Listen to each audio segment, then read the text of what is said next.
Okay, I'll call the meeting to order then. This is the Lyme Affordable Housing Commission regular meeting, Wednesday, September 21st, 2022. It is 5:03 p.m. This is a hybrid meeting, and the meeting is being recorded on the town website. Can the public still call into these? I'm sorry. Can they call in? The public? Oh, yeah. It's posted on the agenda and on the calendar, so yeah, definitely. That's all out there. I approve. Good. All right, with us we have myself, Michael Folgano, Bill Belluzzi, Karen Winters on the phone, John Coughlin, Jen Miller, and alternate Lee Vasilio. All right, we can move on to the agenda. We have no one here in the meeting hall for public comment, but I will open the phone line for any public comment, if anyone else has joined.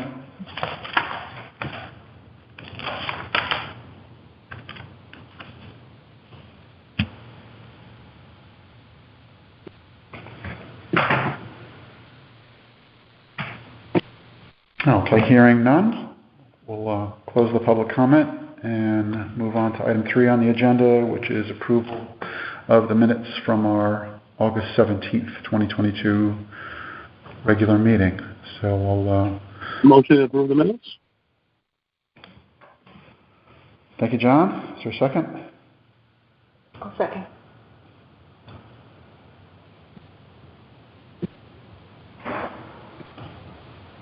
Good. Any discussion? Okay, hearing none, we'll vote. Approving the minutes as written August 17th, 2022. Please signify by saying aye. Aye. Aye. Aye. Abstain. Good. I approve as well, so carries unanimously.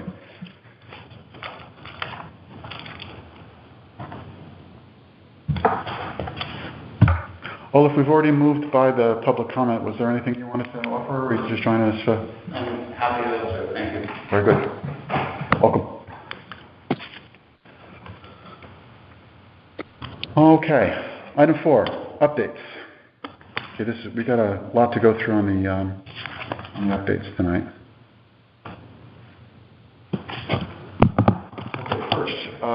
Public family open space affordable housing option.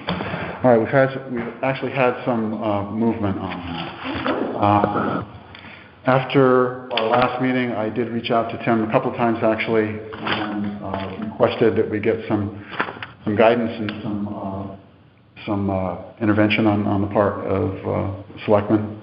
And as of last Friday, actually, Tim arranged a meeting with myself, with Amanda, with Dave Kelsey, the chairman of the Board of Finance, and himself. I'll cut to the chase, and then we can go back and review any aspects of this you want. But the bottom line is that there is a preference on the part of those key stakeholders that we not retain ownership of the properties. There's a reticence about having the town get in the business of being a landlord.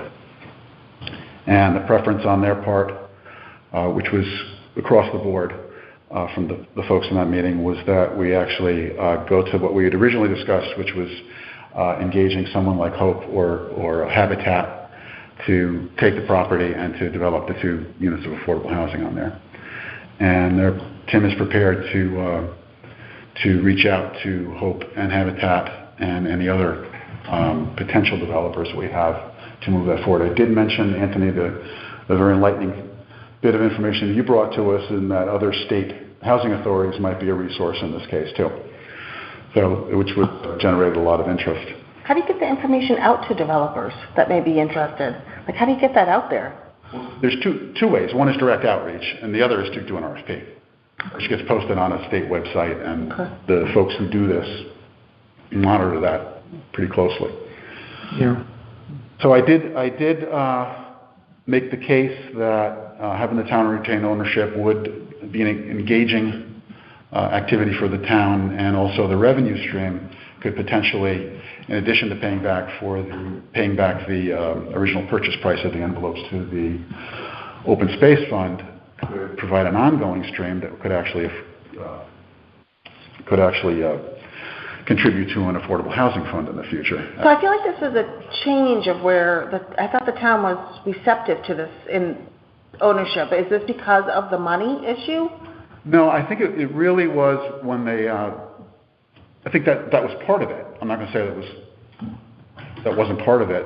But the big part was, my sense from the conversation was there really is a hesitance to have the town incur the administrative overhead and the maintenance overhead and actually get in the business of being a landlord. So that seemed to me from the conversation to be the crux. And, that's something we talked about as being a complicating factor, and it was not impossible. It was going to happen. Anthony? So, although they don't want to develop the land, do they want it to be rented or owned? They want to divest it to a developer, and then that would sell it to the eventual owners, so that the model for the property would be the affordable housing and the land would all be owned. And would it be deed restricted to be affordable into the future? That part didn't change. It was more what we really talked about with the model of having the town retain ownership, have a house built on it, and then have that be sold with the town leasing the land back to the owners. The way that the current properties on that are adjacent to this are run now by Hope. So I guess I need to touch on this again. I thought they agreed that this was a good idea. They didn't agree it was a good idea. They agreed to talk about it. So there was no finality to it. So basically, and the tax issue that we've got with Hope right now, I mean, have we figured out how that's going to get fixed? That's a good point, because won't that happen with the next developer as well? So. Well, not if they sell it directly to the property owner. Right. At the end user. But I was just curious. No, if we bring in a Hope as an intermediary like we have now, will that still be the same issue? So Hope won't want to pay taxes on it, and the town is assessing taxes. If Hope turns out to be someone who is interested in being the developer for this, then yeah, it could come into the conversation, but it isn't necessarily going to be Hope. So a developer could buy it and not maintain. Correct. Well, a developer could buy it and own the land, and then just set it up as affordable housing and lease it back like the town did. Or they could do it as a pass along. And that's something that, do we want to steer that, or is that probably the building committee would steer that, I think. You used exactly the word that came into my head, John, as I was thinking about this. As this goes forward, I don't necessarily see a fully functional building committee, because the actual project would be in someone else's hand. But I do see a role for a steering committee to make sure that the objectives of this project are maintained and met. We've all put a lot of time in between the creating the committee, running the committee, and sort of mucking around with this for a while, that I'd hate to see the direction that we kind of wanted it to go in not go the right way. And absolutely. So I would definitely see a role for a steering committee. Okay. Yeah. Just a comment and then a rhetorical question. The comment is, if they issue a request for a proposal, they do an RFP and then allow parties to submit proposals and bid, and you can evaluate the credentials of the developer and whether the responses were responsive and responsible to this oversight committee and what the town's desire is. That would be a controlling document, because you can specify elements of the proposal that you want them to address. So that would control the question of what elements you want in the development proposal, that you want it deed restricted, what the restrictions might be, so on and so forth. It would be specified, within the request for proposal. Being deed restricted is already specified in the land Yes. how we're getting the land, so it's taken care of Yeah, already. but it doesn't hurt to always say it over on the bid document. I mean, in no ambiguity or vagueness. It's explicitly already restricted in the gift to the city, I mean, that was made. But then my next question is, how do you select the initial owners? Through a lottery, which would be very fair, or some alternative mechanism, so that no one, criticizes or inquiries with a kind of a sinister approach. I think it has to be through a lottery if you get more than... Well, actually, what it would probably be is there'd be a set criteria that the steering committee would come up with, and then if everybody meets that criteria, because credit where there's a number of things that'll knock people right out of this. They make too much money, whatever. They're not credit. They don't have the credit, so that the mortgage company won't give them a mortgage to get it, even if it's CFHA. But then those should all go to a lottery that's picked, by town hall, or picked by sort of some governing body for the town of Old Lyme. Yeah. And this is well precedented. There are also fair housing laws that come to bear on this, and there are local criteria that come to bear. The most recently, or I don't know if it's most recently, but a recent project was the one up in Essex at Spencer Corners, where they had I think 17 units, and they were way oversubscribed for the initial. Yeah, well, they have rules that clearly define how you manage waiting lists. Right. So you're going to have, I would advocate just for the group to think about to do some kind of a lottery. And don't forget, the steering committee would have specifications, because once the land, I assume, would be conveyed to the developer, correct? Under the RFP. So the land's conveyed to the developer. They take title to it. They then have to develop the land within certain specifications. Now the developer owns the land, made the investment in the building. Who instructs the developer of how ownership is to be conveyed? It has to be, I think, a lottery. Now, I'll argue that. I don't like a governing body, because that's a political decision. A lottery is fair, drawing out of a hat. No, but it's a lottery, basically. We're getting ahead of ourselves. I know. Way ahead of ourselves. You're way ahead of yourself. The main thing we have right now, which is the good news, is we have a path forward to get these two houses Good. built. Yeah, it is. It has been endorsed by the key stakeholders. These are just other questions. Yeah, and I apologize. those details we will absolutely be bedeviled by in the hopefully not too distant future. Thank you, Chairman. Whoever takes bids or gets the bid pays $100,000 for that property. Is that the? Yeah, and there's the grant involved, so we have to figure out how to apply the grant to this. But the main decision that's been made, we were at a fork in the road. Right. Okay, and the fork in the road was town retains the land or the town divests of the land. We have now moved past that fork, and we know what path we're on. So now we know what questions to ask. Correct. Yeah. So we're not going to solve it all here tonight, that's for sure. But we have a path forward. So the next steps on this would be to, what I told them at that meeting was that I wanted to come and talk to the commission first as the next step after getting the readout from that meeting, which we're doing now. And then subsequent to that, loop back with Tim, the first selectman, and take the next steps to make this real. The Would one Would question, be either putting out an RFP or First, it would be getting the next round of stakeholders together to work this, to work out the first round of details on what has to happen next. What's the steering committee? Who's going to be on it? What decisions need? Also, one question I have is the ARPA funds came to us to build this. How does that work when a developer is involved? So there's got to be some entity that actually, I asked that and the question, funds and again, don't have details on it, but the consensus was between the first selectman and the chair of the finance committee that it was doable. I don't have all the details on that, but it was easy. okay. But that's something we're going to have to come up with from us, sort of, because we've applied for the funds, and it's our due diligence to do the right thing. Just as another factor to keep in mind is that another element that might have to be considered, not necessarily by the steering committee, but by the developer, is depending on what money you touch.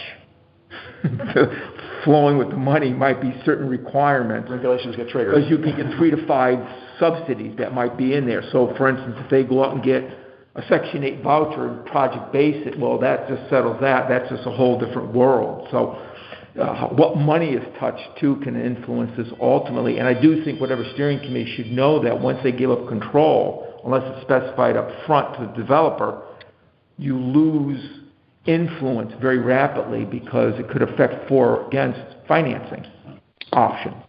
There could be and also whether it's built by open shop or prevailing, because if it is federal funds, where if it rolled through us as a town, it wouldn't have mattered either way. But if it hits out to the main street, that's a whole different world. Right. Yes, John. Jen, you're out there on the phone. Any thoughts?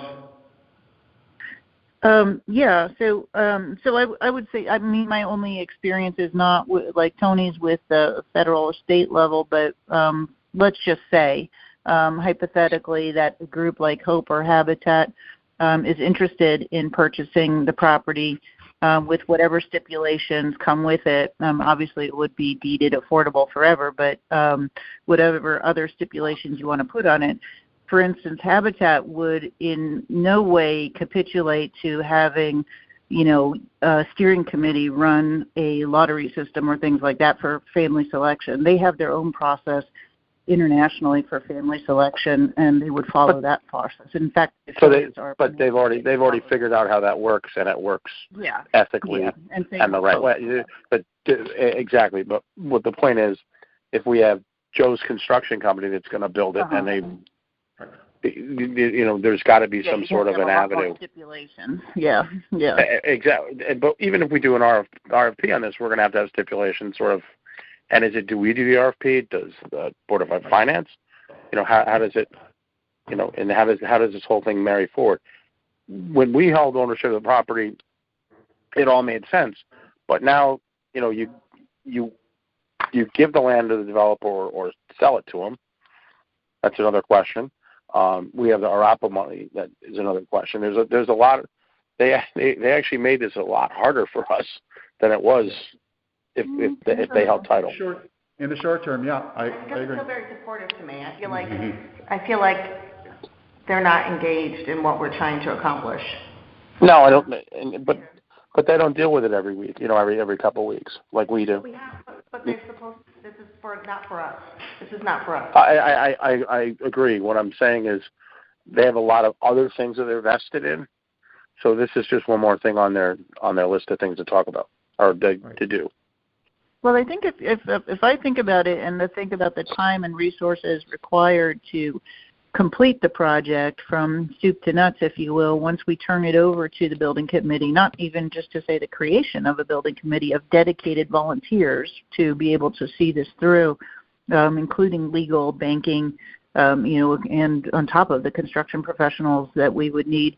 I mean, I think that handing it over to a group that already has those types of resources easily on hand, makes sense to me in the long run. Like we said, I mean, we have trouble getting 8 people to a meeting, about this once a month. So, having somebody meet weekly at minimum, to stay on top of the building process could be significant. And also, I'll just comment that model that we were looking to implement here is not off the table forever. So it was not apparently a good fit for this particular opportunity, but it's not the last opportunity we're going to have. No. But it is the first opportunity for us to come to the town with a grassroots effort and show that we're committed and we're agreeable to and we're going to make a difference. But we're going to have to do it alone, apparently. Yeah. So then the other problem that I see is then we pass it off to a developer or Hope or Habitat, and it smells of the same as what was distasteful to people before. It's not a grassroots effort anymore. It's a bunch of people sitting around the table picking a developer, and we've lost that touch. We've lost the hold. We've lost the ability to make it an old line project, and that is Michael? Yeah. I concur. Yeah, I agree and associate with those comments. My point I'm trying to make in a big picture sense is that your first effort, first impression is the lasting impression. Without a doubt. So Exactly. So it's whatever we so you got two. recommend. I mean, at the end of the day, you got two single-family homes to build. This is probably the most no-brainer affordable housing thing that could happen. And it could go to our committee, and it could be run the way that we actually have envisioned it since the beginning, inception of the committee. And it probably would come off great, and it would be a good thing for the town. So I'm not sure the direction that or what people are going to think or whatever, which is, it is going to be what it's going to be. But we definitely want to make sure that we keep it where it is 409 by 09 type thing.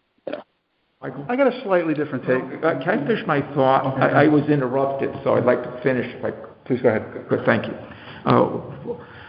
So my point is that that's the first point. The second point is that if you go out and tailor the specifications towards any one entity, organization, developer, whatever, that is a major violation when you're dealing with public monies and the public's perception, because it has to be, you cannot so tailor a procurement or a bid so that it's predetermined someone gets it. So whether we control that process or not, I think we should recommend a wide and fair and equitable way to allow people to compete and submit proposals. So if organization A has a model, you propose it that way. Some other developer comes in and proposes it another way. And then the last thing is that John hit on this. It's going to be interesting, other than the deed restriction, to see how affordable this really is, because you're going to have, particularly in these markets, some fairly significant income, more like middle-class income than low income, extremely low income. But you could do it with low income, and that. But it depends what the cost is. You're starting at $50,000 and you're going up. So, it's going to be interesting what it'll be when it comes out of the ground, even a break even, or if someone wants to make a profit on it, that's on top of it. So it's going to be John had a good point there about what's this thing going to really cost and how affordable is it really going to be, perceptionally or legally. And there's two different worlds there. Which would have been the same. Exactly. Yeah. There's another scenario there, too, the risk side of this. So there was definitely a benefit side to the town retaining ownership and having the more engaged effort to do it. The risk of that is that we put a building committee together, and it gets mired down, and we miss the boat on it. Because the town doesn't have doesn't have a development agency. Okay, so there's a risk side too. Couldn't it also happen with the developer? Not impossible. No. But if you go with somebody who's done this before repeatedly over a period of years, I would say that manages the risk. I mean, there's a lot of this stuff going on all over the place. There's private sector developers who do 8-30G all day long, and do set-asides. So there's a lot of action, and you might be surprised how many people might want to get involved, although they just want to sell it. See, if they had to manage it, then it's a complex situation, a lot of effort for 2 units. But once you sell it, you open yourself up to a lot of competition that might want to come in and develop it, in my opinion. So again, what we have here is, we're not going to do the whole project tonight, but but we have made it past that first critical fork in the road, and now we know what model, at least, that this project is going to be run under.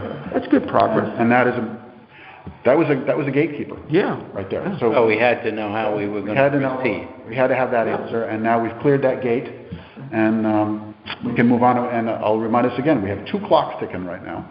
So one clock is the option, and the other is the clock on the ARPA funding, and they both are running around the same timeline, which is about 2 years from now. Right. So we need to get this project done.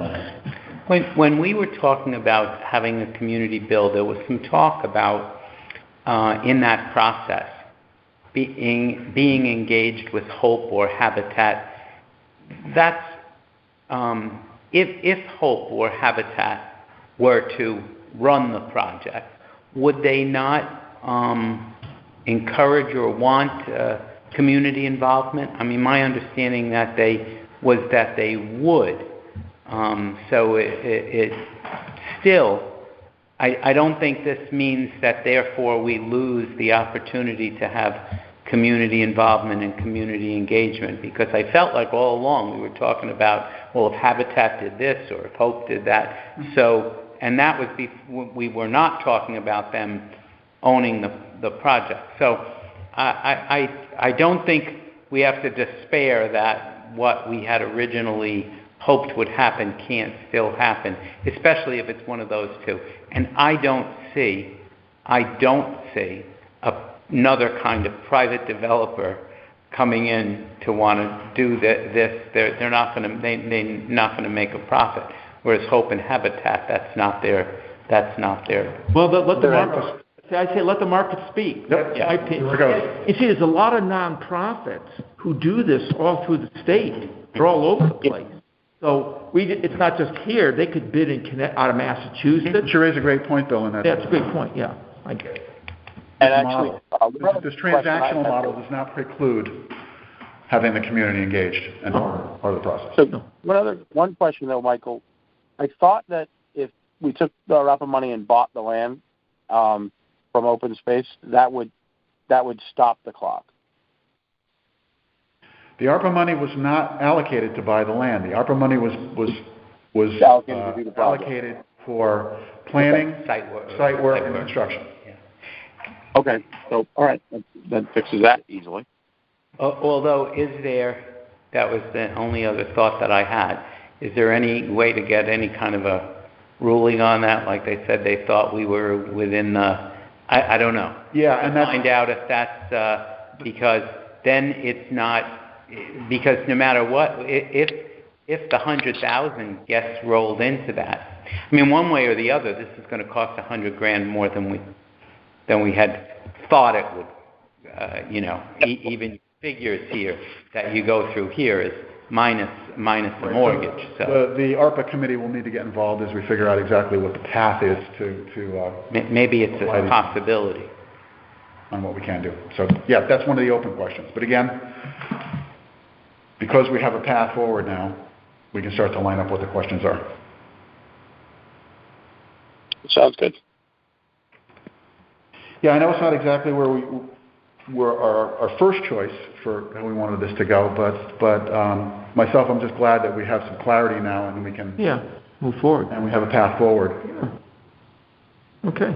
It would be. I've said this every time we talk about this. It would be a crying shame if we weren't able to take advantage of this opportunity that was afforded to us by the generosity of the McCulloch family and the Open Space Commission. So. Okay. Well, nice job, Michael, for representing the commission. Can I just ask one question, just based on also what John had said and what I thought I heard somewhere? We have done nothing on a steering committee yet, or a town committee yet, or have we? No, because I missed the last meeting. Okay. That's where we were, was working through the proposal we made, and our proposal and recommendations to the Board of Selectmen was that they form the building. But that they form the committee. To execute that proposal. All right, but there was nothing about a chairperson of that committee, or, I mean, maybe some thoughts, but, I mean, nothing. Okay, I went back over the minutes. I went to the agenda of the meeting there. Okay. Thank you. So the only thing we had was those two documents. Okay, Karen stepped out. Jen, anything more? No, I don't have anything else. It was a good discussion. Bill? No. Anthony? No, I think it's well spoken. Well vetted. Yeah. Yeah, again, I'm just glad there's a direction set now. So lack of motion is a big problem. We've been iterating on this for quite some time. It's good to break out of that and move forward, be able to move forward. Okay then, 4.2, accessory apartment regulations. Amy, are you on the line? Yes, I am. All right. So I have one other bit of information before I turn it over to you, Amy. And we had originally targeted October to start the conversation more formally with the Zoning Commission. I have learned that there's going to be some turnover on the Zoning Commission starting in November. So my suggestion is that we retarget so that when we engage the zoning commission, they have the membership that's going to be going forward over the next year. So now we may have gotten there anyway based on the progress we made, but I think we should specifically target that and not start to engage folks that are going to be rolling off the commission and lose the opportunity to inform new folks that are going to be joining the zoning commission. Yeah, Makes sense. makes sense. So other than that, Amy, I know you had sent me some notes, and you're gonna work through some of those. Just to update you, at our last meeting, Amy, we just went through that sort of grid that we had discussed, but deferred most of the discussion until you were able to join us. Okay, pardon me. Yeah, this may be a little disorganized because I've had to pull off to get on the phone. But anyway, you're wanting me to discuss the ADUs, correct? Right, and the regulatory changes that we're going to tee up. Okay. Well, I've got my notes I pulled up from the message I sent you in August, and basically I had contacted Old Saybrook, Lyme, Westbrook, and Essex to try to find out what they've been doing with ADUs. In Old Saybrook, they've had them actually, and they've used them for a long time, but they were only as attached dwelling units, and they required recertification of each unit every 5 years. More recently, they've revised the ordinance. They eliminated a square foot requirement and now allow detached ADUs, but they still are continuing with the 5-year recertification, which is something to consider for us. There are no required deed restrictions. After 830G was passed, the wake of 830G, they now have 73 deed-restricted ADUs and another 19 or 20 approved or under construction, the bulk of which are in multifamily buildings. They also removed a minimum square footage requirement. Their B1 district, business district, in that the incentives were adopted for multifamily development. 2 of the units allowed at market rates, and all other of the units required to be affordable. Most of these are on the 2nd or 3rd floors of buildings along Main Street. And additionally, a RiverCog survey recently found 2.02% of Old Saybrook households were living in accessory units. In Lyme is working through their ADU requirements on conforming lots. I think they are trying to work with Taichi, SLR, and RiverCog. The regs would be utilized through use of a floating zone, which is something we might want to consider. Lyme is also encouraging owners of currently and newly created ADUs to restrict rents to low and moderate income tenants for 10 years. And they're also considering property tax incentives for owners of ADUs, which is another idea. Westbrook is not really, there's a brand new guy in the job, but they are using accessory apartments to expand housing options there. They need to revise their ordinances apparently to do so, and they'll have specific recommendations formulated over the next few months. In Essex, they're doing a pretty good job. They adopted their affordable housing ordinance in 2019. They had 82 ADUs at the time, and 2.27 of which are count towards the G requirements. Their goal over the next decade is to have 89 additional ADUs. They're developing some incentive zoning regs, working closely with HOPE, the HOPE Partnership, the Partnership for Strong Communities, and other nonprofits to educate the public, as well as to work with property owners and developers and to help advocate for more housing opportunities.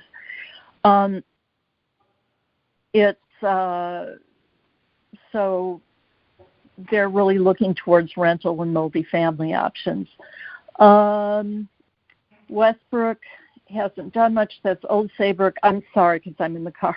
Old Saybrook, Lyme, Westbrook, and Essex. So that summarizes it from my notes. But Megan Juflas is really keeping on top of it because apparently they're fielding a lot of questions on ADUs right now.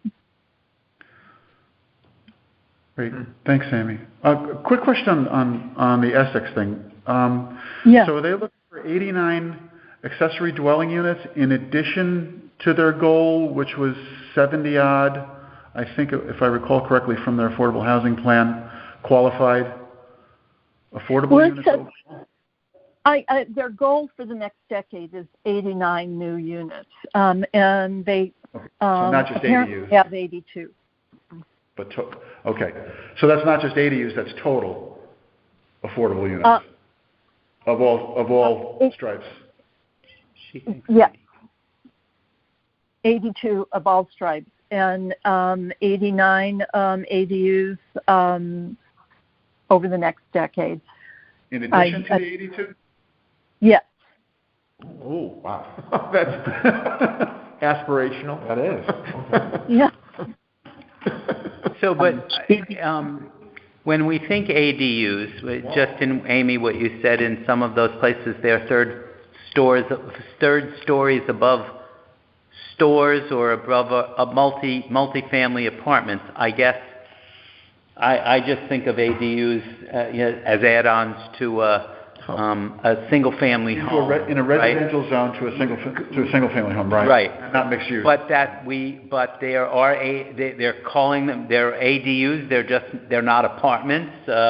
If they're in a different kind of zone, I'm not commercial sure. zone, right? Because didn't you say that there's some of them, the majority of them, in one particular place? I forget where. More than likely, that's a non-conforming. Right. Like it could be a standalone apartment, so they're calling it ADUs, and because they're allowing to get it in, so they have affordable housing. Gotcha. Yeah, I'm certainly no expert on this, but I kind of compartmentalize that description of a dwelling over a retail as mixed use.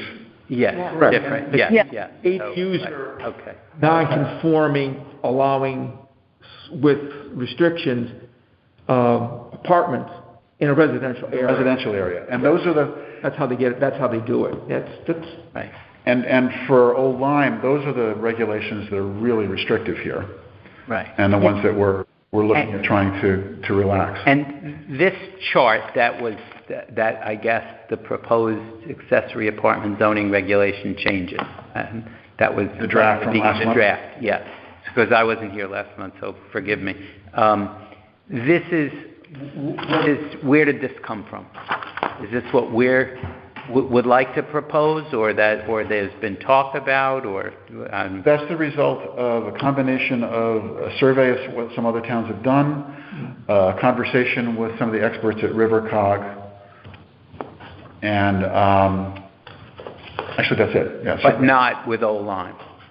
Not with and actually, yes. representative. Okay. Jogging my memory. And actually, yes, a conversation with the former land use coordinator since It moved on. He's Okay. moved on, but yeah. And what that did is said, okay, here are some areas that we should think about. Here are some areas. There was one area in particular that was apparently a major loophole, and because it's redundant.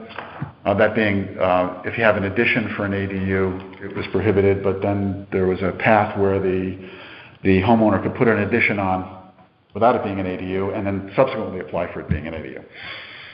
So, But in any case, yeah, the conversations with the land use department here, with RiverCog, and a survey of what other towns have been doing. That's just, the purpose of that was just to stake out some questions to ask, some areas to look at. Okay. And it also, in looking at it, reinforced that we have some really restrictive regulations on ADUs in Old Lyme. Basically, there is no as of right ability to create an ADU. The best case is it's a special permit and only in the 2 largest residential zones. Right. Yeah. And I think that's not just Old Lyme. I think that's ADUs are highly restricted in a lot of areas outside of larger towns, 50 or more thousand people. They do it in those town communities, but not more rural or suburban areas, I think. It's pretty much the case, I believe.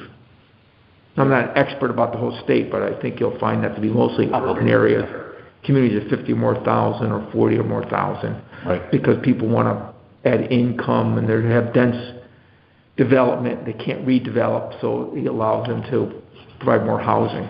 So we had our regulations, which were highly restrictive, and then you had PA 2129 come in that said unless you take it all out, it's going to be as of right for everything. So what I think we have an opportunity to do is to propose some sensible relaxation of the rules that meet our end objectives, which is to actually have the ability to create more ADUs to house the smaller families that are a bigger part of town and seniors. And so that's our recommendation to zoning? Is that right? We don't have a recommendation yet. We're just going to start the conversation with them. So we're range finding right now on, where are the areas where there could be reasonable, sensible changes that would lower the bar to ADUs and actually open up more opportunities for smaller households and seniors to get in a lower cost and smaller footprint living situation that they're looking for. Yeah. Michael, oh, sorry. Michael? Hello? Go ahead, Amy. Yeah, I'd like to note that I think it's Essex again, but perhaps one of the other communities have been considering an incentive overlay zone that might give greater density if someone's coming in, a developer, and wanting to do a multifamily development or, more than one house. That if they could have greater density or some other incentive if they include affordable housing units. I don't know how that might play out here, but I know it's worked in other states. And it's also, I believe Madison has an incentive overlay zone, and I don't have details on the statistics, but my understanding is it's been working well, and at least open up a conversation with developers, and that doesn't start with an A30G application. It really is. The anecdotes are that it's made it a more collaborative approach than A30G applications. But if you want to look at Madison, they have an incentive zone. Okay. I believe Old Saybrook has implemented. Is it inquiry for clarification? So when you say an incentive zone, you really are saying it's a zone that permits more density of development. If certain lower than per unit, if certain things are happening. Yeah. And there's a set aside, like 8-30G says 70% can be at 80 or 100% of market, and 30% is at 30% of area. Okay, so they customize it. Customize it. Okay, got it. Yeah. As a local, not a state level. Yeah, right. The local. Right. So I think, Amy, you and I had put our heads together on this. I think we can, with the research you've done, we can do another lap around this track, and then if we're targeting November, come back in the October meeting with something more that's thought through for another iteration. And I think the target would be to get in front of zoning, again, hopefully in November, or whenever, if they're not seated for the November meeting, when the new members of the zoning commission are seated, to go in front of zoning and start to continue this conversation with them. The conversation has been broached with the chairman and with the former land use coordinator, but we'll need to pick it up again with a little bit more thinking behind it. Yeah. Yep.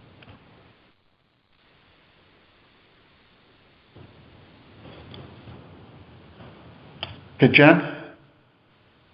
Still out there? Oh, yep, I am. Yep. Thoughts? No, I think this is that's really good, Amy. Thank you very much for the summary. I think it's interesting to see where everybody else is and how we might have, some brainstorm or suggestions for the zoning committee on that. So it'll be good to discuss with them in November. I think, we've been kind of talking about it for a long time and talking with them. I think it'd be good to just kind of get down to a quick presentation and then a little discussion with them if we can get some time on their calendar. Good idea. Agreed, Jen. John? No, it sounds great. What I actually was going to ask was, I just actually bring up, I was at a function and I saw Mark Diebold. Apparently they're looking for smaller units, like 1 and 2 bedrooms, and they're going for 200 units. I don't know if you're aware of that, but just a side note. Huh. Thanks, John. We'll see where that goes. That would be, even at a reduced scale, that would be a lot of rentals, which would be something we need. And he did say that they're very close to signing an agreement with a developer, so to move on.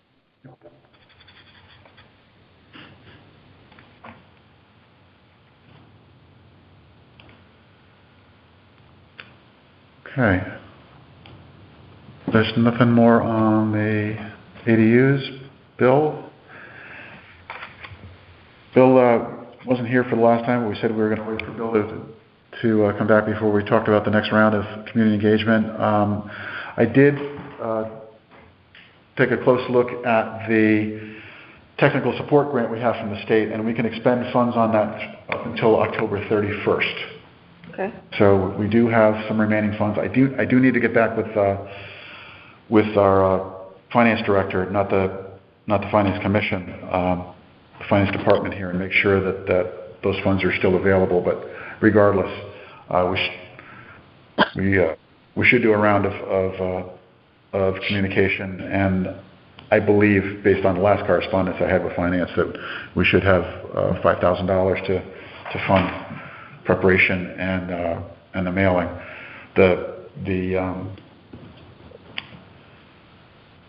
The kicker is that we need to actually spend the money by October 31st. Oh. So It has to be dispersed before, yeah. so that it can be covered on it. So there's no accrual. Yeah, you can just get your bill, and just get the bill up front and pay for it up front. Yep. So it's going to be for a mailer? I mean, we know what it's going to go for, or is that still?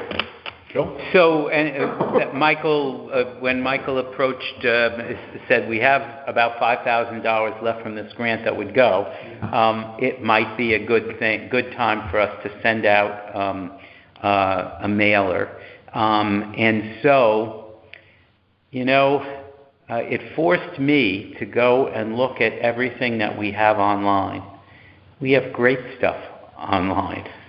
And when you look at everything with pictures and the story map that Jen worked a lot on that, and Michael too.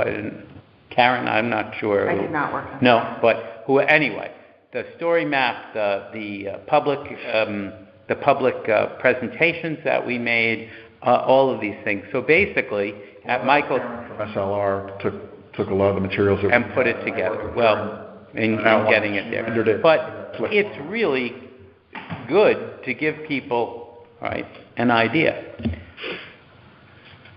if I'm assuming that very few people in the public, look at that stuff or anything else. So Michael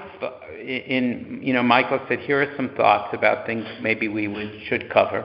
And I thought that you want to try to make this, if this is like people, if they're not going to look even at a whole little brochure. I thought a large postcard size, and if we could get all of this, and again, maybe there's too much on here. And Michael said, to give an overview, a little bit about the income levels, what's low income, and what does that mean for Old Lyme. That was just my thoughts, not instructions, by the way. No, which I think was good.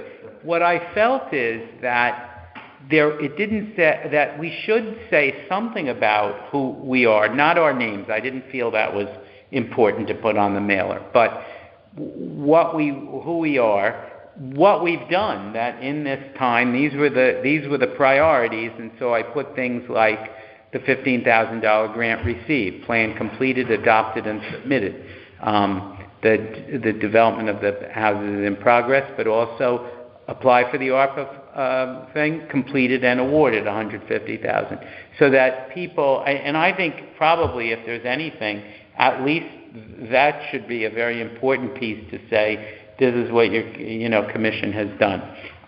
What didn't come out on the thing that was sent out, because I could copy, like the next page, the second page, Michael sent this out, is a graphic that whole graphic that shows how many actual percent of affordable housing we have in Old Lyme, and that graphic I could capture from the stuff that was on the website, but I could not capture this graphic about how many Old Lyme families need affordable housing.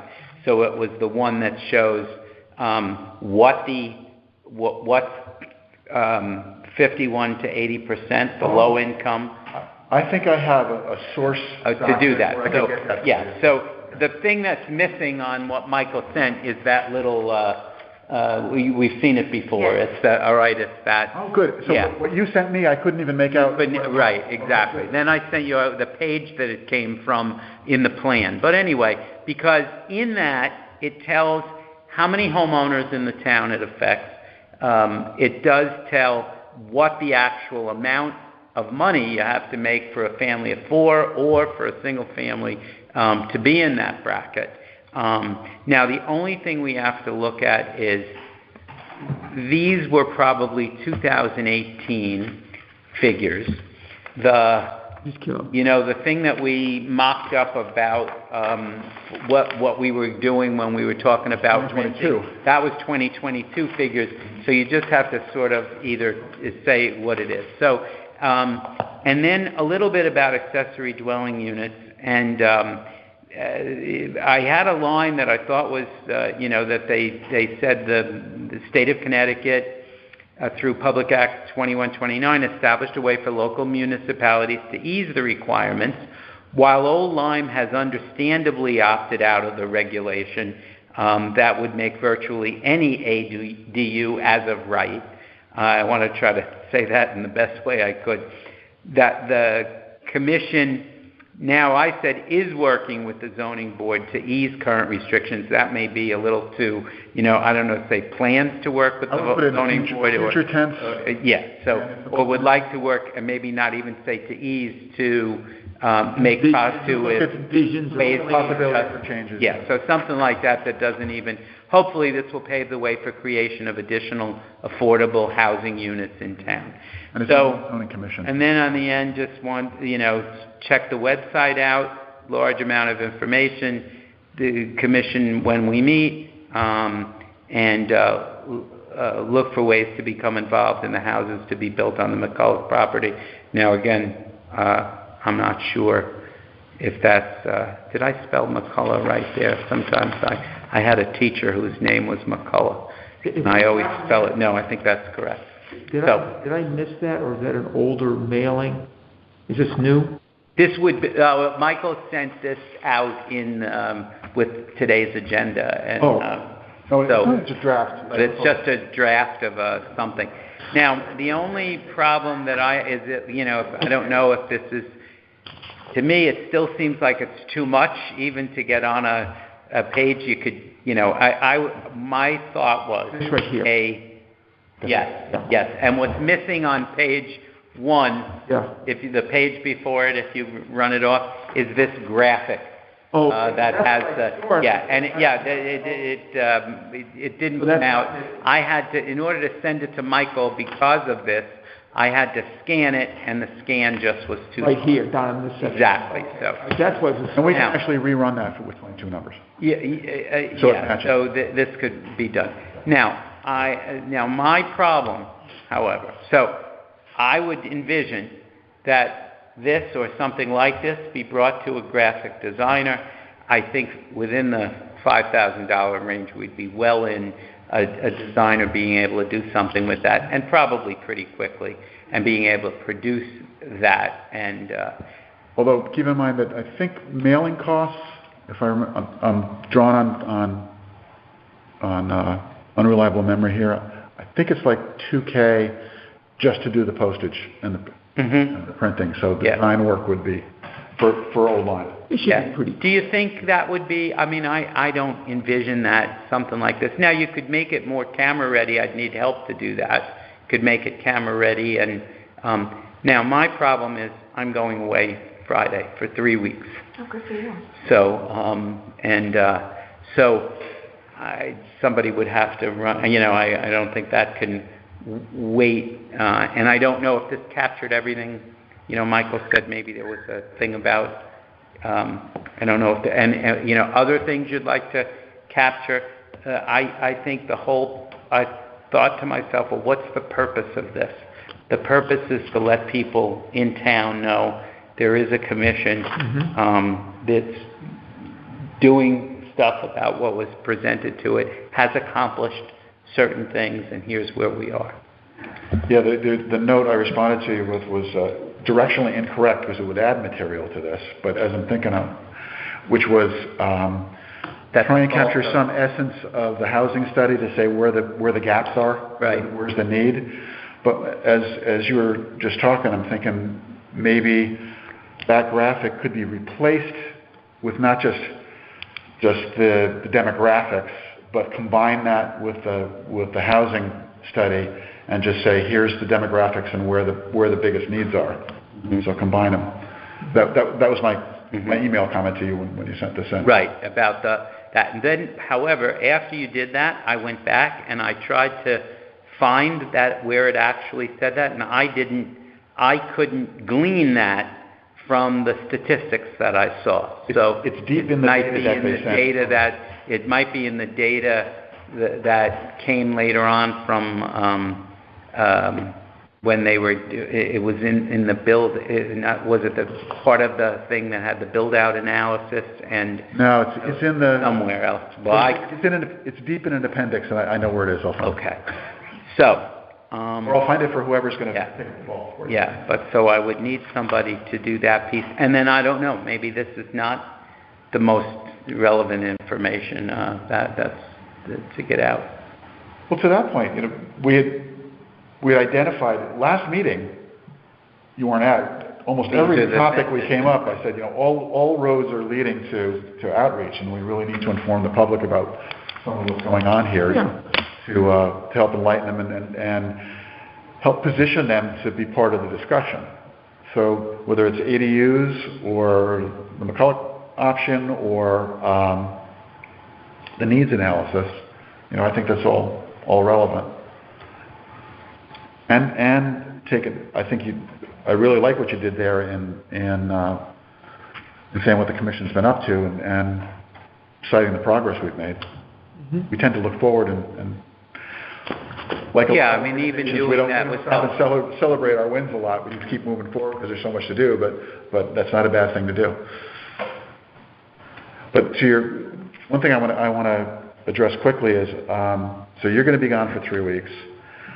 I can play a supporting role on this, but October is going to be I should say I have been less responsive over the past couple of months than I have been than you've grown accustomed to, and October is Going to be tough, yes. for me. But I do have a pretty good knowledge of all the documents and all the data sources. So if someone is prepared to create and format it and look at me kind of as the librarian here, I can probably get you a pointer at least to the data that they would need. Just one question regarding process for this. Could who was our consultant when we did the plan? The plan and the creation of our Story map? The two meetings that we had. Was it Rivercog or I get confused. It was Karen Martin from SLR did a lot of that. She was great. Okay. I did most of the second meeting, and we split the first meeting. Okay. So do they have the capacity to design something like this so I'm thinking instead of taking it, because they have the capability, I don't know if we have the funding. Oh, well, wouldn't that come under that? I mean, do you think it would be that much to create I'm thinking if it's one way to find out. We paid didn't we pay them $10,000? Yeah. So we paid them $10,000 to create all the stuff that they created. Mm-hmm. I'm thinking if we have 5,000, which we 2,000 we need to take something like this more or less, put it into a postcard format that they could do camera ready. I think with I couldn't imagine it. That's a great idea. So they can lay out. Couldn't imagine it. Give them this. Right? They could do that and fool around with it. Yeah. So that's a thought that I was thinking. And I expect it would just be an extension of the contract we already had, so there wouldn't be a lot of... Ken, just a quick question, because postage nowadays is expensive. Mm-hmm. So I believe the size of what you're mailing, 5 by 8 or something else, you probably need maybe a 5 by 8. We got to make certain that the 2,000 covers the specific size that you're designing to. Otherwise, they'll design. Yeah, and then it doesn't. You can't mail it because the postal service. Right. And do we have nonprofit? Did you see the card that just came through from the Shoreline Gateway? Well, that's smaller. Yeah, small. It was there's a bunch of them out there. Let's take a look. It was a 5 by 7 at least. Yeah, 5 by 7. The survey? Yeah. I thought it was smaller. Yeah, but you could certainly get it into a mailer. Yeah. It might be either 5 by 8 or 5 by 7. We also, I can check on this, but we have some non-grant budget for this. This is the, so that's probably 3 by 5? Maybe 4 by 6. 4 by 6. I think that's going to be too. I'm thinking something that... Me too. That would be, and right. You can get a fair amount on that. Yeah, oh yeah, that's perfect size. And, some of this is spaced out that it wouldn't have to be, especially if it's printed Although we have out. to be merciful on my demographic, It's an eye chart. Anyway, maybe we ought to keep those for size purposes, but anyway. So that might be something where if, we get somebody to edit what's going to go in here and then bring it over to see if that's a doable thing, it might be the most expeditious and reasonable way to do it. So before we get too far down the pike, do we have somebody that can lead the charge on this over the next month? I cannot. Somebody, not me. Jen, I know you've got the BOE project. I get a free pass one. Just a few more dollars than we're talking about here. Yeah.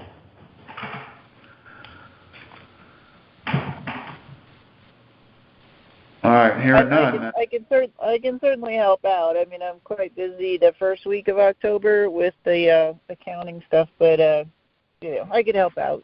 But I don't know, lead the charge would be the right phrase. Maybe if somebody else could help me. All right. So what I'll do then is I'll make a call up to Rivercog and see if I can get a hold of Karen and folks and see if we can get engage SLR to actually do this. And we have your notes. We have all the material. And you have this as a no. You have it as a. I have it as a Word document. Was it Word, or did I send it to you with under PDF because I had done the scan? You sent me a PDF that you changed it to a Word? No, I couldn't read. Then you sent me the Word document because I asked you to. This is one of the difficulties I am. It's okay. It's not okay. A lot of plates spinning. Yeah. And then I rendered that into a PDF to distribute it to them. Okay, so you would at least have that. I have your notes, and now I know what. I'm sorry that I can't do the next phase of it, but I can't. I'm the same boat. I'll be in Spain, and then on a cruise.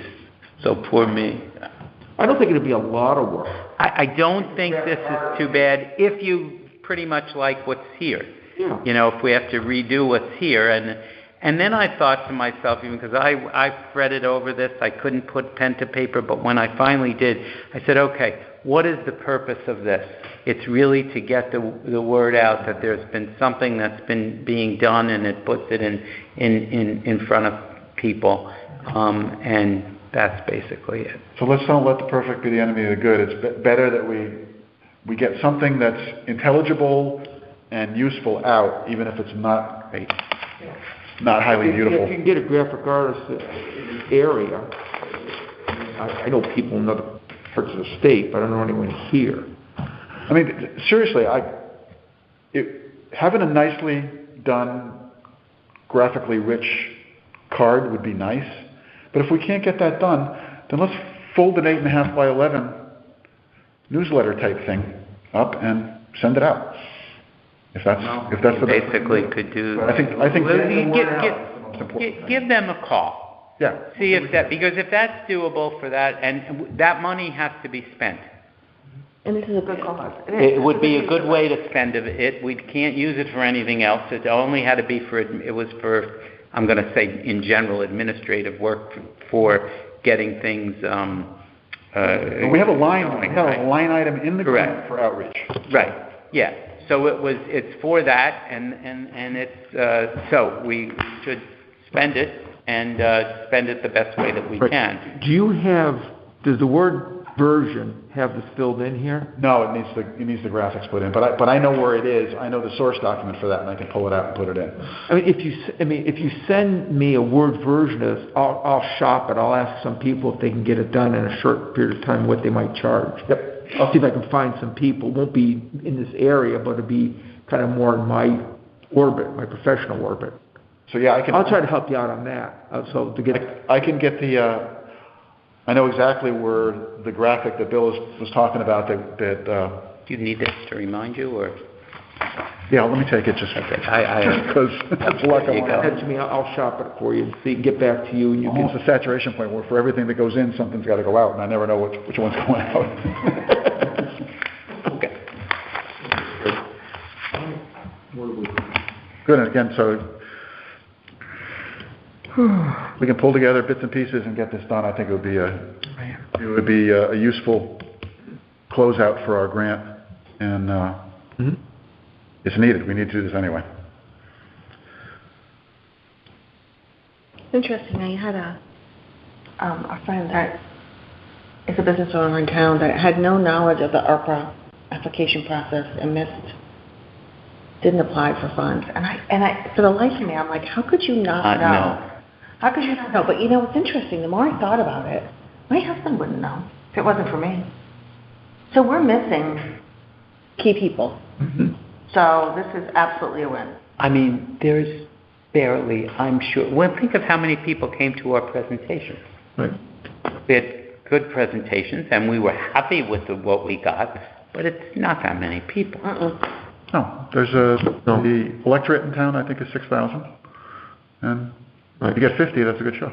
You'll never get people excited about housing until you build it in their neighborhood. Yeah. or they think someone will build something next to them in their neighborhood. Well, it's interesting that you say that, Anthony, because when the Connecticut Examiner did that story about Mark Diebold's property, people were losing, all the comments, all the statements, all of the communication about it. So, I mean, I don't know what the solution is, but like I said, at first I was like, how could you possibly not know? The more I thought about it. That's why I like this idea, because I think even if you get one extra person, which is going to be many more than that, Correct. on board, I agree. educated, that person talked to someone else. So for every person that becomes informed, they might hit 3 to 5, 7 other people that they're having a conversation with, or a husband, or spouse, or girlfriend, or whatever. So I like the idea of getting it out. I think it's great. Okay. Anthony, do you want these Jen, for size or anything else? And John on the phone? Yeah, give it to me, and I'll measure it. no. Is it out there? Yes. Oh. Then what'll happen is... No, I don't have anything else. I think it's a good idea. Amy, you still out there? This is bigger. Wow, something else. Nope, Amy drove off. Yes, Okay. Holy smokes. But thank you, Bill. I think that... And I get the postage on this stuff too. Do you do nonprofit? Do you just go to the city? I don't know what the municipal route is. Because if you can get it under the city, they probably get a special reduced rate for mailings, I think. Yep, Tim has this stuff right off the top of his head. I had mentioned that Michelle Noren has moved on, working for the state. That's a big loss for me. Well, I got 3 maybe sides. be in between? Instead of a 5 by 8. One just last thing, Anthony, especially if you're going to take it to someone, I think it's a good idea on something like that to put whether it's paid for or something by a grant. Right away people will say, well, it discloses it, but it also people say, well, what a waste of money that is to have spent that, so it's specifically for engaging the public or whatever it might be. So just some sort of thing like that. I think it's good That's to... a great idea. You want to identify the funds or the purpose of the mailing? Both. Well, I would just say paid for by a grant. Now, I don't have the information, what it was. By grant to educate members of the community. It was actually the Affordable Housing Plan Technical Support Grant. By Affordable Housing Technical Support Grant. That's the name. That sounds very government-like. Yeah. It is. Yeah. But I think sometimes that's people say, look at them and they want money or they need money or they need support and they're wasting money. Right. So. The technical support grant, that's right. Affordable housing technical support. Thank you, Bill. We'll chip in bits and pieces from all of us and see if we can't get it done. Let's see if I can find someone to do it. I'll try to shop it and see. Okay, got it. All right. Halfway done. Next one, sir. The last few should be quick. 4.4, incentives. Karen, you had brought up last time you had that build on, and I just wanted to put it on the agenda as an opportunity for you to expand on that or So I just came up with some talking points because we're not anywhere near ready to move forward on this. And I got to tell you, I must feel like the lukewarm response from the town makes this seem less likely that they would be receptive to this. So hopefully I get a better taste after tonight. But so some of the questions that popped into my head is, does the landlord, when we're talking about incentives, does the landlord or the property owner actually report the rent on their taxes? So one of the things that I noticed on a lot of aid areas is they want to see what the landlord is claiming. So there's family members that are involved, that sort of thing. So they may say on paper that they're charging rent, but they're really not. So another thing is that maybe we want to talk about a price per square foot for affordability, somehow work into that, like give them a break somehow. Resident requirements, do they live here year-round? Do they only live here in the wintertime? Is it a seasonal home? And then as far as the tax perk, we need to talk about whether it would be the assessed value. Is it an abatement versus an exemption? How are they handling that? Makes a big difference in terms of the dollar amount. And then this one is going to be a tough sell. Department oversight at the town hall. who's the one who manages this, who keeps track of this, who checks the forms, the new applications every year, and there's a cost to manage that, and I'm not so sure that they would be receptive to that. So those are... Based on the recent conversations, I think that's a well-found... I'm feeling a little frustration with this process, and so those are what I came up with, so I thought it would open up some dialogue if anybody has some thoughts, or whether we should even bother to move forward on this, or if we should just hold tight right now and figure out, see if they get any warm feelings. And just from a...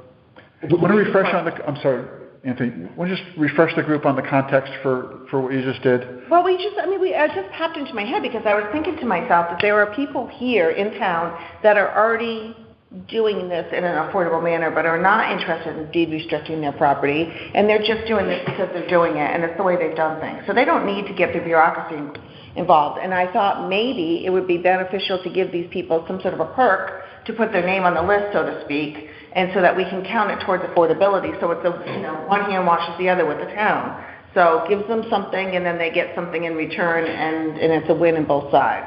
So the context is trying to bring the naturally affordable housing in town into the... What the state definition is. Right, but there's many people that would never entertain a deed restriction. The state says it is. Right. So, but we can say, yes, it is, and we can document that. And we don't need to dance to the drum of the state. The goal is to do what's right, not necessarily check the box for for the state or the federal government. And my question was this, Michael, to the group. So when we say because affordable housing is I'm always uncomfortable with that term because it has a wandering meaning depending on who you bump into on the street. But is this going to be people that 50 or less, or 60 or less, or 80 or less of area median income? Because that determines affordability. Then you can take 30 or 40% of that. But so what income level is this targeting? I don't need to restrict an income level because as long as it falls between the parameters that we were using before, then there's many people that qualify. Well, that got into the issue, I think, once before. You said if as you move up the area median income scale, you definitely are moving into when you get to about 60 to 80%. If you look at the numbers, they just boomed up. They just came out. They just literally came out the last 10 days. Middle class housing. And I think you said to people, middle class housing, they'd have a picture. You said affordable housing, they'd have another mind picture. So my point is that at some point, someone's going to ask us, who's this targeted to? Is it really middle class housing, or is it really people who are in affordable housing? I'm talking about households, property owners that may be renting at this point right now that meet that criteria, whatever level it may be, whether it's low or middle or wherever it may be, that we're already helping people. And if we could capture that in some way so that we can say that we have these many units of affordability. Okay. So using the current state definitions, right? So that's correct. Which is 80% AMI, below that threshold. Right. So even if you took those... Defined by the state as low income. Right. Well, yes. Yes, defined by the state. Yeah, it's the only definition we really have. I bet you there's a lot of it here that we don't even know. Okay, so well, if you look at the rents that fall, what a family of an apartment for a family of four, what it would need to rent for, if they were within those income levels, clearly. Based on some of the averages that we have of rents and even of mortgages, you have people that are fitting into that are not being counted as affordable housing. I think that's your point. So they're not qualified by the state because there's not a deed restriction and they're not counted. But we certainly could report that we have this many places available in town that fit that requirement. There was an interesting thing when I was doing the research that I thought of. I said, are there really all this many people in Old Lyme falling below that? This 964 households And then I read the other disclaimer was, and which is especially true of seniors, is that it only counts annual income. It doesn't count assets. Correct. So when you own, you own your income in addition to investments. That's a good point. Your income, if you're on Social Security, even a pension, your income could be modest.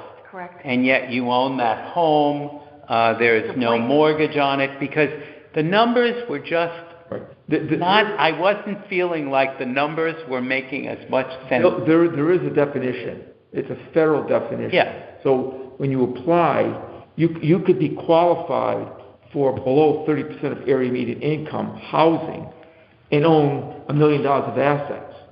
The federal government allows that. The way they do it is they have a relatively simple formula that translates the asset into projected annual income. When you add that to other sources of income, come up with a grand total to see if the person is eligible. So there is actually a formula that's fairly simple in the federal world of how you convert assets to income and add it to other sources of income. It could be Social Security payments, it could be dividends, it could be work, whatever. And because it's done now all the time because there's people that have some considerable assets, cash or other, get into housing.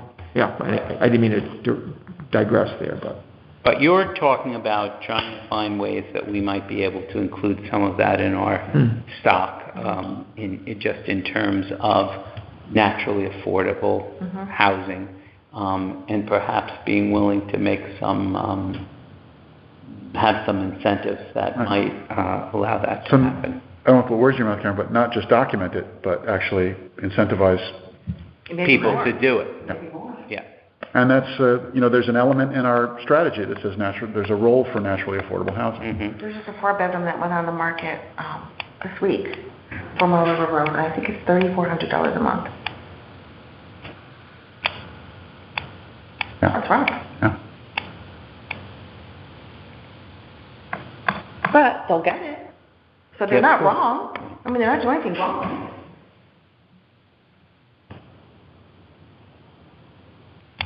Okay.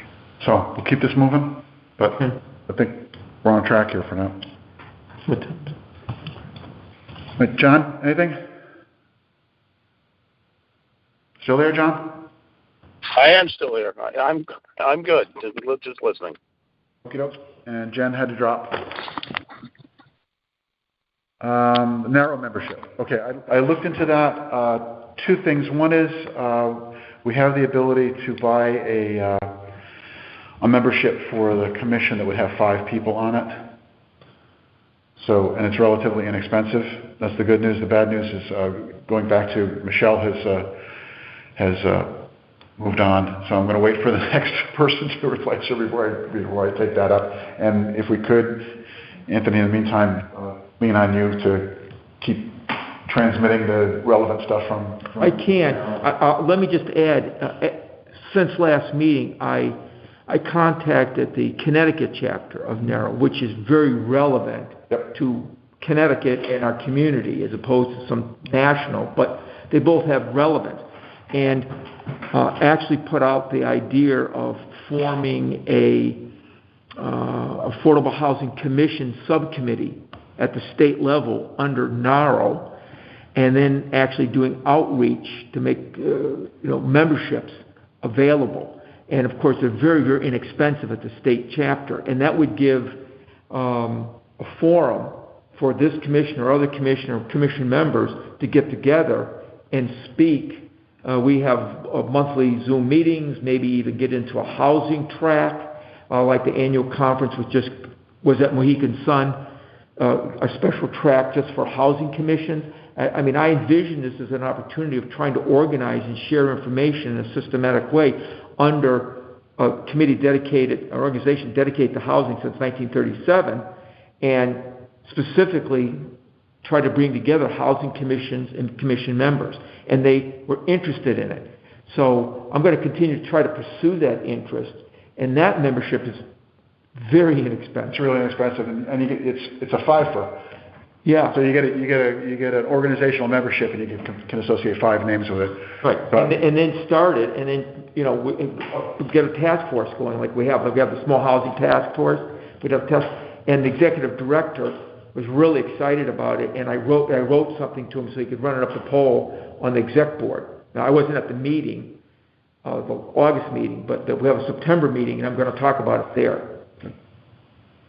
So it's going to be coming up. So more reason for us to join. As soon as there's a path through the administration here, and I'll let you know how that develops. I will work on it. We do have budget in our.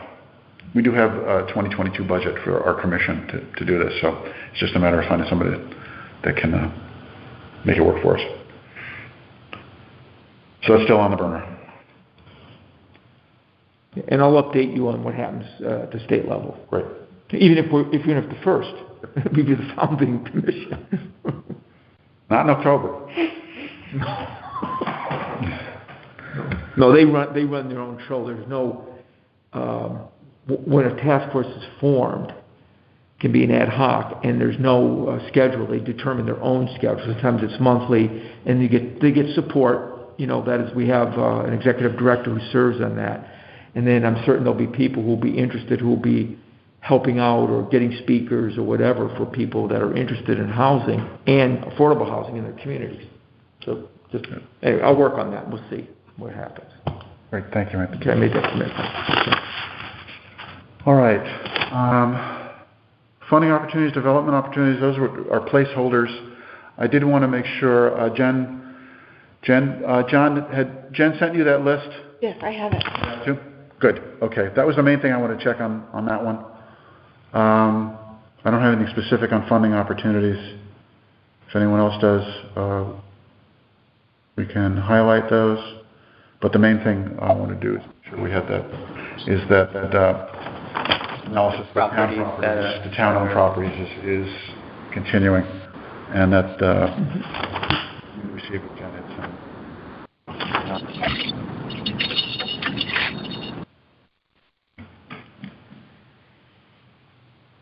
All right. Let me rewind to McCulloch. There was one other thing. Since our last meeting, we did get the test results in from Ledgelight, and I distributed those to your folks. I'm not an expert at reading them. Maybe John, you can weigh in on this, but my interpretation from reading it was that it just reinforced or affirmed what we had told at the time of the test, which is one of the lots is ready as is, and the other needs a little site work in order to qualify. The question is how much. I mean, they're still buildable. The question is, how bad does that adjust the budget? Site work kills a project usually. I have a couple questions about that. First, if we were to do an RFP out there, would we require the same developer to do both properties, is my first question. So my first answer is I don't know, and I don't see any reason why they wouldn't be separable. I don't know. Wouldn't. That they would not be separable. And then the other question, and I emailed you about this, so I just wanted to let the rest of the team know. Those envelopes are not on the land. So who's to say that they have to go this way? Why can't they go this way? Actually, they are. Well, there's a space that they actually did the test holes in, which they say it's within this range, but I understand that, but those 6 acres. you could put them together, like in the better part of. What you're saying is you want to move it to the better part of the lot. Yeah. Hang on one sec, John. They are in the package that Amanda sent to us 2 years ago. I understand that, but they're not on the GIS. Yeah, but they're both, Michael. What I think where Karen's going is, if one side of the area is easier to build on, more affordable, and the other isn't, you basically cut them down the middle and put the houses sort of kind of near each other a little bit, as long as it meets all the zoning requirements, and then you both have are afforded the better part of the, to put a septic. So if it's not on the GIS, I'm going to need to defer this conversation until the lawyers and all the paperwork is about, and they are looked at for every Yeah, I understand that. I just feel like we give Amanda Blair too much power here. This may not be a done deal. We could perhaps change where those lots are, 6 acres. You could change the boundaries, or you could provide an easement for. Well, no, it's you don't have to do any of that. There's a window, there's a spot for them both to be. So Okay. within that boundary, you more than likely could move them around in that to make it work. So it's more of a affordable. Boundary. Yeah. Perhaps. We don't know. Correct. Yep. I would say, I'm going to call a timeout because we don't have the information when you do that, but I think it's a good question. Yeah. That literally is going to be in the hands of the engineer, whoever Right. designs this stuff. Yeah.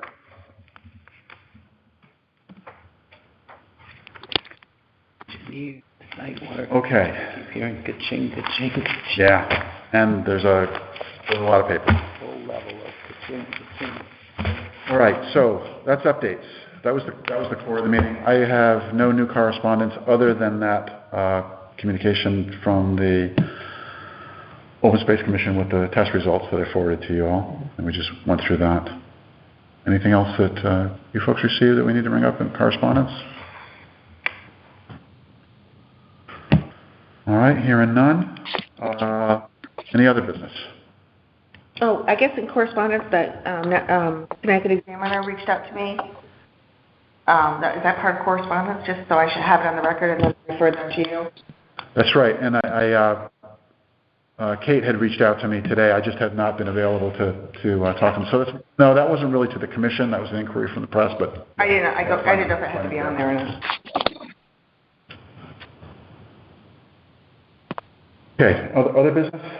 I was wondering if we may be interested in doing like a CHFA, or I know Keith Turner, who works at Homestead Funding, does first-time home seminars, and I just thought maybe it might be something that we could do as our group, sponsor that at the town hall maybe to get people in here and get our faces out there and information out to the public and maybe use the town hall for a free seminar, and we could put it on your little card perhaps to get that information out there. I don't know if anybody thought that was interesting or not interesting. Do you think it's worthwhile? Mm-hmm. Well, actually, CHFA promotion is something we had talked about months ago, and it's actually in our plan as one of the action items. So if you think the time is right to do that, and we have the bandwidth to make it real. I don't think it's ever a bad time to get the information out to the public. I don't know how many people will come, so, but I didn't know if we think before the holidays would be a good choice. I think it should be after the election. There's going to be too much stuff floating around. And I'm tapping my faulty recollection here, but Lori and you were talking about that. I can't remember when it was. It was several meetings ago. Yeah, it was spring, I think. Mm-hmm. And she might have a better idea for somebody than I just happened to stumble across this one. And yeah, so if you want to sort of elevate that on the priority list, we can do that if there's the bandwidth to organize it and make it work. I mean, there's no doubt that it's something we said we wanted to do, which is to promote CHFA more. They might come and do a presentation here. CHFA has outreach. Oh, they do? I didn't know that. Okay. No, I believe they do. They like to go out and talk about their programs and what's available. And, if you do that, you can contact housing authorities. I mean, there's lists all over the place. So there's people who've been living in housing who have put money aside and they want to bootstrap up. I just saw this because Keith Turner, who I think his father was the guy that was at McHugh Mortgage years and years and years ago. Wow, that's a blast from the past. So he now works at Homestead Funding, and I just saw this hour-long, I don't even know where he was holding it, quite frankly. It was a first-time home buyer seminar. And so, I think any education that we get out there is valuable to people who may be interested. So I didn't know I was thinking before Thanksgiving, kind of like make it a home thing, but if you guys think that's not feasible, then I'm fine with that. But I was just tossing it around. And I don't think it'll cost us anything. Right. It's the only concern. I have no concern about it being a priority because we've talked about it. It's in the plan to execute it. The only concern I have, based on our last conversations, is bandwidth between now and Thanksgiving to actually organize it and advertise it and pull it off. So that's the timing question I had. Well, the only thing is, in October, this mailing is not going to go out until it has to be paid for by the end of October. But anyway, it's going to go out sometime either the end of October or the beginning of November, realistically, right? We have to have the postage done too, so it really needs to be done and dusted by October 3rd. Okay. All right, so, but toward the end of, so mid to end of October, and then Thanksgiving. Now, I don't think it would be terrible if you did have a date and you had a little box on this that just said, first time, presentation, and it's on that flyer. That would be fine. I don't think, it's not like people need to have tons of advanced knowledge about it. And I don't know if that was worthwhile if I was taking up square footage on your paperwork too, so. I think, that would be, that's a small amount that could be in a little box. But however, you'd have to pick the date, you'd have to get the date, you'd have to make sure it's here in town hall, and all of that would have to be arranged to do it. And my instinct is we would need more than one line. Well, I just noticed We need to and maybe the people who do this have promotional materials. That's how I found that. Maybe he would sort of handle that. We're struggling to get the bandwidth together to come out with a one-pager to mail out. So it's not about the need to do it and the value of doing it. It's more about having the bandwidth to execute it well at this point. And so when do you leave do for Spain? I'm leaving Friday. Oh. Okay. And October 31st, it has to be expended, not just obligated. Not just accrued. Right. So you can't get a contract saying we're going to spend $3,000. No, it's got to be. Really? The check has to be cut. That is the end of the grant window. The last call. Has to be expended by the federal money? State. State. Oh, well, that's a state. Okay.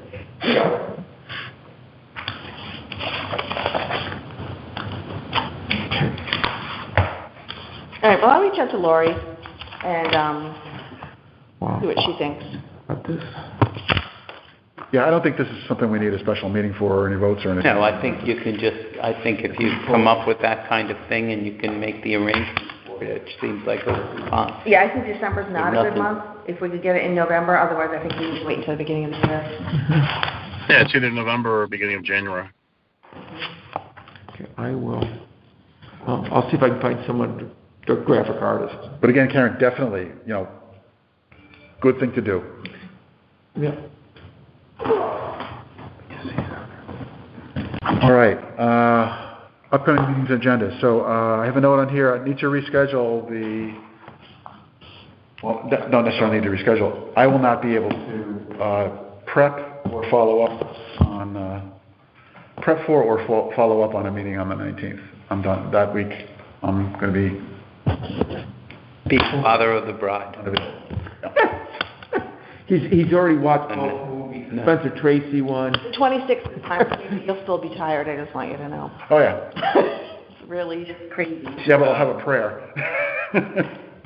I will be away on the 26th, but I could attend probably remotely.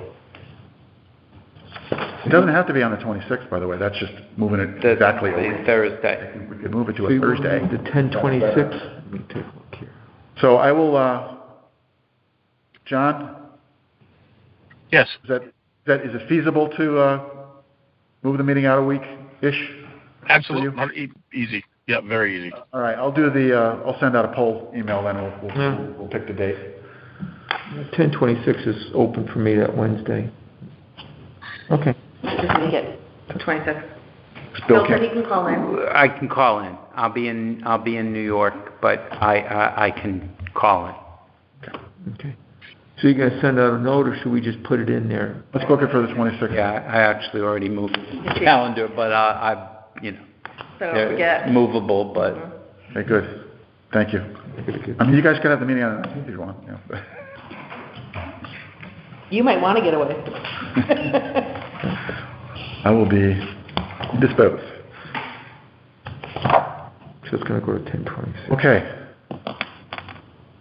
A lot going on, still. Anything else? Last call? None. Is there a motion to adjourn? So moved. Motion to adjourn. Okay, Bill got in with the motion. Will that be a second, John? Yes, second. Discussion? Favor? Aye. Aye. Meeting adjourned. Thank you. 6:43. Okay.